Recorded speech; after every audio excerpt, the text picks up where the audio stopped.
So he started to do tribute shows.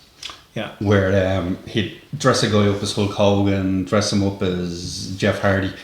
And it was quite interesting because obviously business had gone down at that stage for British wrestling. So by pretending to be the Americans who weren't really touring, I know they weren't touring Ireland at the time, he did huge business.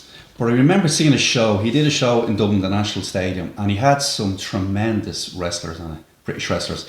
And Drew McDonald was on it, and I can't remember, I think the Headbanger, one of the Headbangers. Oh, yes, yeah. The wrestlers won his name. But I remember thinking, that man is tremendous, like, and he's out here dressed up with someone else. Now, that's not a slight on the tribute shows, because if I could do that now and get away with it, I'd do it myself. So back then at the time, you're like, that's blasphemous. But looking back, it was good business, like, you know. Yeah, well, there, as you say, there was a period where there was a phase where it sort of had, and I think it was shortly around the time actually that British wrestling had come off the television. So there was a real lull, and it sort of went into, you know, the actual. And initially, there was a bit of decline. You know, sorry, tell a lie. Actually, initially, when it stopped on television, there was a huge surge of people going to local shows because they couldn't see it on TV anymore.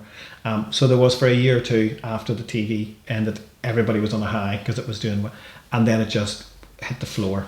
And I remember talking to one of the English promoters and said, "Well, look, what do you think? What do you think happened?" And said, "Well, people just got fed up, you know, with what they were seeing, and it wasn't on television, so it was high for a while and then collapsed." You know, I am aware of, you know, a few threatening letters, legal letters that have been sent to people, you know, about don't be, you know, stealing our characters and don't be using marketing, which is obviously understandable. But obviously people get into that market for a while.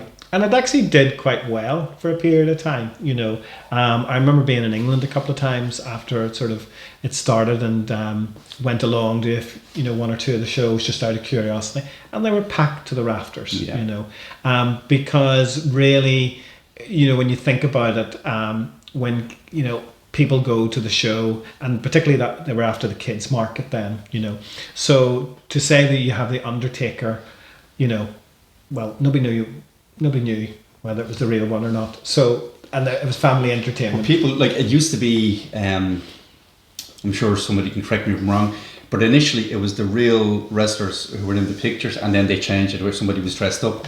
But for me, my background in entertainment was working in pubs and bars, and having bands coming in and what sold tickets. And I saw these tribute shows, and I was like, Jesus, money to be made here. And that's how I initially started. And I thought, like, if people see the real Americans, obviously not the guys who are under contract, they will come out and flock to see them, which made sense in theory, but in practice it was completely different. And when I started running in 2002, and I used a few ex-WWE WWF names, I used to have to advertise them as the real Tatanka, the real Jake the Snake Roberts, and people were like, well, who else is there? You know what I mean? But then the tributes had, like, gotten people used to, like, the real Americans aren't Americans, like, you know. It's like anything, you know, you would go along to something, you know, like, for example, if you go along to a tribute band and close your eyes and you hear the music, you probably think, oh, that's the real band. And then when you open your eyes, you realise that's not. And probably, you know, at that time, the market was very much for family-oriented young people. And the young ones were going in their droves.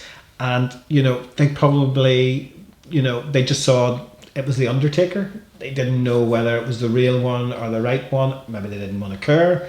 But you would have got that sort of feeling that sometimes, you know, it's just, they're doing the Undertaker style stuff and that's it, you know. I remember seeing, I can't think of the chap's name, was it Rick maybe? English guy, and he was on Oric shows, and he was dressed, he did The Undertaker and he did Kane. I think it was because he had the long hair. But beyond the costume, looked nothing like... And I remember all the disappointed kids. And what was interesting with those stadium shows, I remember going to see one around 1992, and it was packed. You had David Finlay, you had Franz Schumann, an Austrian wrestler, an old Irish wrestler from Monaghan called, I don't mean old, but old now, like, Rasputin. Johnny Howard, I think his name was. You had the Equalizer, who was Kevin Sullivan's tag team partner in WCW a few years later. Joint Haystacks was loaded with. I remember being so excited seeing them, and there was only about 300 people.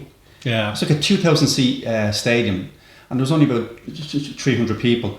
And flash forward 7 years, 8 years, tribute shows sold out for technically some of the same wrestlers dressed up. Dressed up, different costume, but same